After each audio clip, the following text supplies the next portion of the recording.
Mahal in the name of father എന്ന ചിത്രം May 1 തിയേറ്ററുകളിലേക്ക് എത്തുകയാണ്. അതിൽ പ്രധാന കഥാപാത്രം ഉണ്ണി നായരാണ് അവതരിപ്പിച്ചത്.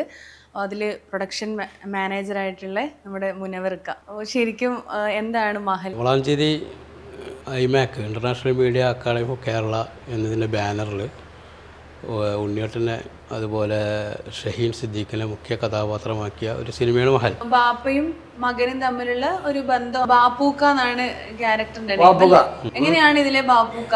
ബാപ്പൂക്ക എന്ന് പറഞ്ഞ ഒരു പ്രത്യേക, അതായത് അഭിനയം ശരിക്ക് ഒരാഴ്ച പോലെ പരിശീലനം ചെയ്ത് അഭിനയിച്ച ഒരു സാധനമാണത്.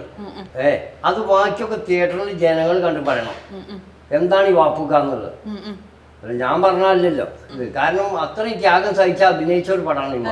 ചെറിയ കാര്യമല്ല അത്. പടത്തിന്റെ കഥ എന്നോട് ഒന്ന് പറഞ്ഞപ്പോ തന്നെ ഞാൻ ആലോചിച്ചു ഇതെങ്ങനെ ഉണ്ടാണ്. അപ്പോ ലാൽ ജോസ് സാറ് പറഞ്ഞു എന്നോട്, നേരെ ഈ കഥ നിങ്ങൾ വായിച്ചു കേട്ടിട്ടുണ്ടോ എന്ന് ചോദിച്ചു. അപ്പൊ ഞാൻ അതുവരെ വായിച്ചു കേട്ടിട്ടില്ല. വായിച്ചു കേട്ടിട്ടുണ്ടോ ചോദിച്ചു. ഇല്ല, ഞാൻ കേട്ടിട്ടില്ല എന്ന് മൂപ്പരോട് പറഞ്ഞു. പിന്നെ ഇപ്പൊ എന്താ ചെയ്യാൻ കണ്ടിട്ട് ചോദിച്ചു. അപ്പൊ എനിക്കൊന്നും തന്നെ പേടി പിടിക്കും, ഇതെന്താ സംഗതി മൂപ്പരിങ്ങനെ പറയുമ്പോ. അപ്പൊ ഉടനെ സംവിധായകൻ അപ്പോഴാണ് ചോദിക്കുന്നത് എന്താണ് ഈ കഥ. അതുവരെ ഞാൻ ചോദിച്ചിട്ടില്ല. അന്ന് ഷൂട്ട് തുടങ്ങുവാണ്. ലാൽ ജോസ് സാർ പറഞ്ഞപ്പോഴാണ് എന്ത് കഥകൾ കേട്ടിട്ടുണ്ടോ എന്ന് ചോദിക്കുമ്പോ തന്നെ എനിക്ക് പേടി പിടിക്കും, ഭയം കുടുങ്ങി. അപ്പൊ ഞാൻ ചോദിക്കുക എന്താ അതിന്റെ കഥ.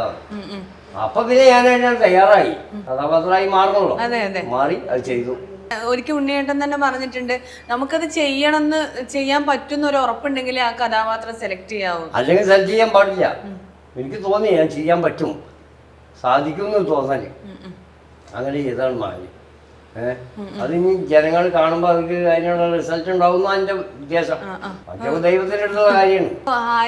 ഡോക്ടർ ഹാരിസ് അല്ലേ, അദ്ദേഹമാണ് ഇതിന്റെ കഥ എഴുതിയതും പ്രൊഡ്യൂസ് ചെയ്തത്. ഹാരിസ് ഡോക്ടർ. ഇന്നത്തെ കാലത്ത് നല്ലൊരു കഥ കിട്ടാൻ തന്നെ വളരെയധികം പ്രയാസമാണ്. ഇപ്പോഴത്തെ റോട്ടിൽ നിന്ന് ഒരു 10 ഏക്കന്മാരിരിക്കുക, സൈക്കിളായിട്ട് പോവുക, അല്ലെങ്കിൽ അങ്ങോട്ട് അടിയും പിടി, അങ്ങനെയാണ് ഇപ്പോഴത്തെ. ഒന്നും ഉണ്ടായിട്ട് പറയണ്ടല്ലോ, ഞാൻ കാണാൻ പോകില്ല ഇപ്പോഴത്തെ. പക്ഷെ ഇത് അങ്ങനെയല്ല. ഇത് കഥ മൂപ്പര് അയാളെ സമ്മതിക്കണം. ഈ കഥ എഴുതിയതിന്റെ പേര് ഇരുന്ന് ചിന്തിച്ചത് എഴുതണല്ലോ. അതിൽ ആ കാര്യത്തിൽ ഞാൻ മൂപ്പരെ സമ്മതിക്കാം. അല്ല, അദ്ദേഹത്തിന് ഒരു 10-നടുത്ത് ക്ലിനിക്ക് ഉണ്ട്. അപ്പോൾ ഒരു ക്ലിനിക്ക് ഇപ്പോൾ മലപ്പുറം ആണെങ്കിൽ വേറെ എന്നുള്ളത് തിരൂരാണ്. അപ്പോൾ ഇതൊക്കെ ഒരു 10-25 കിലോമീറ്റർ വ്യത്യാസമുണ്ട്. ഇവിടെയൊക്കെ പോയിട്ട് ഒരു ദിവസം ഒരു 200-ൻ്റെ അടുത്ത് പേഷ്യൻസിനെ നോക്കുന്നുണ്ട്. പിന്നെ അദ്ദേഹത്തിൻ്റെ വൈഫും കണ്ണ് ഡോക്ടറാണ്, ഗവൺമെൻറ്. അപ്പോൾ ഇതിൻ്റെ ഇടയിലൊക്കെയാണ് ഈ കഥകൾ ഉണ്ടാക്കിയത്.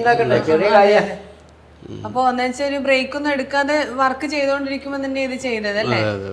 ഇതിനിടെ തന്നെ ലാൽ ജോസ്, സിബി മലയിൽ, മഹേഷ് നാരായണൻ, അങ്ങനെ പ്രമുഖരായ കുറേ ആൾക്കാർ ഇത് കാണാൻ വന്നു. അപ്പോൾ അവരിൽ നിന്നൊക്കെയുള്ള ഫീഡ്ബാക്കും അത് തന്നെയാണ്. നന്നായിട്ട് ലാൽ ജോസ് സാറാണെങ്കിലും ഉണ്ണിയേട്ടൻ്റെ കൂടെ പ്രധാനമായിട്ടുള്ള അവസാനത്തിൽ അദ്ദേഹം വരുന്നുണ്ട്. പിന്നെ പറഞ്ഞെങ്കിൽ ലാൽ ജോസ് സാർ എന്ന് പറഞ്ഞാൽ ഞങ്ങളെ വളാഞ്ചേരിത്തെ, അദ്ദേഹത്തിന് പാലക്കാട് കഴിഞ്ഞ രണ്ടത് വളാഞ്ചേരി ഉണ്ടാവുക. കാരണം അദ്ദേഹത്തിൻ്റെ ഒരുപാട് സുഹൃത്തുക്കൾ ഇവിടെയുള്ളത്. ഒരു west time Prabhakaran, VP Sali, Gafoor Che Guevara, പിന്നെ സുരേഷ് ബാബു, അങ്ങനത്തെ ഒരുപാട് സുഹൃത്തുക്കൾ ഇവിടെയുള്ളത്. അതുകൊണ്ട് എപ്പോഴും ഇവിടെ വരാറുണ്ട്, നമ്മുടെ വീട്ടിൽ വന്നിട്ട് എപ്പോഴും ഇവിടെ. ലാൽ ജോസിന്റെ പടത്തിൽ ഞാൻ രണ്ടാമത്തെ പടം ലാൽ ജോസിന്റെ 41 നല്ലൊരു വേഷം. സാറുമായിട്ടുള്ള ഒരു ബന്ധം എങ്ങനെയാ? നല്ല പരിചയമല്ലേ, അതും കുഴപ്പമില്ല. ഒരു പാട്ട് പാടും, ഇതിലൊരു പാട്ട് പാടിയിട്ടുണ്ടല്ലേ മഹലില്? മഹലിലൊരു പാട്ട് 4 വരി ഞാൻ പാടിയിട്ടുണ്ട്. ഒന്ന് പാടുവോ? സ്വർണ്ണമുത്തിൻ്റഴുക്കും പറ്റീതലക്കും വെച്ച് കിടന്നേ, ഉറക്കം വെച്ചിട്ടെഴുന്നേറ്റപ്പോ കരളെണീറ്റ് നടന്നേ. അതൊക്കെ ആ പാട്ടാണ് പാടിയിട്ടുള്ളത്. നല്ല രസമുണ്ട്. കഴിഞ്ഞോ? ഇതിന്റെ 2 ലൈനും കൂടി നല്ല രസം അല്ലേ? ഒരു പാട്ടും കൂടി അങ്ങനെയാണ് ഒന്ന്. ഇതുപോലത്തെ കുറെ പാട്ടുകളെ നാടൻ പാട്ടുകൾ നാടൻ പാട്ടൊന്നുമില്ല കുട്ടിയെ. ഏത് പാട്ടും പാടാ. പാട്ടിന്റെ പാട്ട് നാടൻ മറ്റൊന്നുമില്ല. ആടിയടങ്കും வாழ்க்கையடா ஆரடி நிலமே சொந்தமடா ஆடி அடங்கும் வாழ்க்கையடா. തമിഴ് അത് പഴയ നാഗേഷിന്റെ പടാണ്. അങ്ങനെ കുറെ പാട്ടുകൾ ഇനിയുണ്ട് ഒരുപാട്. എന്തിനാ അങ്ങോട്ടൊന്നും നമ്മൾ കടക്കണ്ടല്ലോ അല്ലേ? അല്ലേ ആ പാട്ടിന്റെ അതെന്താ ഇത്ര ഇഷ്ടം? നല്ലൊരു വരിയാണല്ലേ, നല്ല അർത്ഥം. ആടി അടങ്ങും വായിക്കയട, ആറടി നിലമേ സ്വന്തമട. ആരുടെ നിലയെ ലാസ്റ്റ് സ്വന്തമായിട്ടുണ്ടാവുള്ളൂ. അതെല്ലാം ഉണ്ടോ? തമിഴിലൊക്കെ അങ്ങനത്തെ നല്ല ഇനി നമുക്ക് ഈ മഹലില് എന്തുകൊണ്ടാണ് പ്രേക്ഷകർ കാണണം എന്നൊക്കെ ഉള്ളതിന് പ്രേക്ഷകരോട് എന്താ പറയാനുള്ളത്? പ്രേക്ഷകർ ഉഷാറായിട്ട് സിനിമ കാണുക, പടം വിജയിപ്പിച്ചേരും. ഉണ്ണേര് നടാനൊരു മെയിനായ ഒരു കഥാപാത്രം ചെയ്യണതാണ്. ബാക്കിയൊക്കെ ജനങ്ങളുടെ അടുത്താണ്, പ്രേക്ഷകരുടെ അടുത്താണ്. ബാക്കി ദൈവം തമ്പുരാൻ്റെ അടുത്തും. അപ്പോൾ എല്ലാവരും കാണുക, അത് വിജയിപ്പിക്കുക.